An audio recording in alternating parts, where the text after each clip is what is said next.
ఏంటి ఇలాగ ఎన్నిసార్లు చేశాడు, ఎంతమంది చేశాడు, వాడు ఏంటి నరహంతకుడు ఏంటి, అమ్మాయిని కట్ చేయడం ఏంటి, దాన్ని సగం కాల్చడం ఏంటి, సగం ఫ్రిడ్జ్ అంటే మరోసారి కాల్చడం ఏంటి, ఆన్లైన్లో బుక్ చేయడం ఏంటి, కత్తులు ముందే ప్లాన్గా ఉన్నాడు. అదేందా వాడిని కామ్గా ఉంచారు, ఈ పోలీస్ స్టేషన్లో కామ్గా ఉంచారు. అది కరెక్ట్ కాదు. ఇదే వాళ్ళందరూ మాకు సహకరించండి. ఇదే అలా వదిలితే వాడిని మరొకసారి అందరూ అమ్మాయిలు అలా పాడు చేస్తాడు. ఎంతకాలం చేస్తున్నాడు ఇది. న్యావి అంటే అర్థం ఏంటి, డిసిప్లైన్ మనిషి ఆ న్యాయవాళ్ళు ఏం చేస్తారు, వాడిని బయట పంపించండి.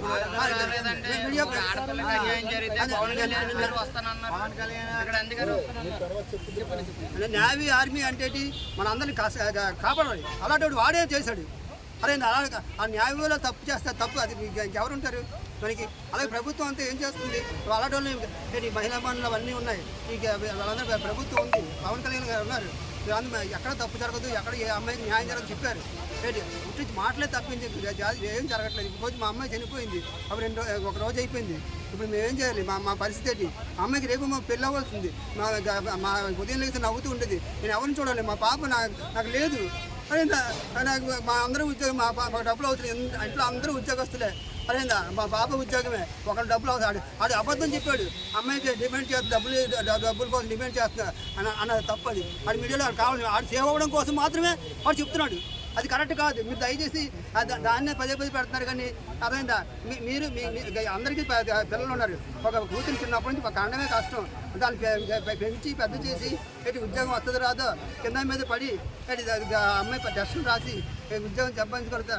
ఇలాగ అక్కడ కావాలని ఏదో ట్రాప్ చేసి అమ్మాయిని మబ్బిపెట్టి మబ్బిపెట్టి అమ్మాయిని రూముకు తీసుకెళ్ళి చంపేసి నరికేసి కాల్ చేసి అన్ని హింసలు చేసి ఆ అమ్మాయికి ఎంత బాధపడిందో ఆ కూతురు. ఆడికి అన్ని కష్టాలు పడాలి. ఆడి జీవితంలో బయటికి రాకూడదు. ఆడికి జీవితాంతం ఉరిశిక్ష వేయాలి. అదేందా నాన్ బెయిల్. దయచేసి లాయర్లు డబ్బుల కోసం చూస్తున్నారు. లాయర్లు డబ్బుల కోసం చూడకూడదు. ఎందుకంటే వాళ్ళకి పిల్లలు ఉన్నారు. అదేందా డబ్బులు తీసుకొని వాడిపై వాదించి వాడికి బెయిల్ రప్పిందా. నాన్ బెయిల్బుల్గా పెట్టండి దయచేసి. బెయిల్ అంటే ఉండకూడదు. దానివల్ల ఇప్పుడు ఏమైంది, అలా బెయిల్ ఇచ్చాడు. ప్రతి ఒక్కరు అలా చేస్తున్నాడు. బెయిల్ వచ్చేస్తుంది. ఎంత కొంత డబ్బులు చేస్తున్నాడు. తల్లిదండ్రులు రేపు నన్ను చంపుతాడు. ఎందుకంటే ఇప్పుడు నన్ను వదిలేశాడు అనుకోండి, నన్ను చంపుతాడు. అరేందా మమ్మల్ని భయభ్రాంతం చేస్తాడు. అరేందా అది కరెక్ట్ కాదు. మేము ఏదో ఇలా బతుకుతున్నాం. అయ్యా నిన్న ఉదయం 10:30కి వచ్చిందమ్మా. వచ్చి ఇక ఈవెంట్కి వెళ్తామని చెప్పింది. ఎందుకంటే మా పాప మా కోసం కష్టపడుతుంది. మమ్మల్ని శుభ్రం తల్లిదండ్రులు శుభ్రం చూసుకుందామని. అయిందా ఇక సెలవులప్పుడు ఈవెంట్ ఇప్పుడు వెళ్తుంది.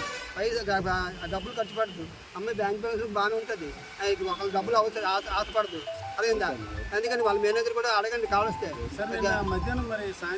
దయచేసి అదే వినండి. 10:30కి వెళ్ళింది ఈవెంట్కి వెళ్తాను డాడీ.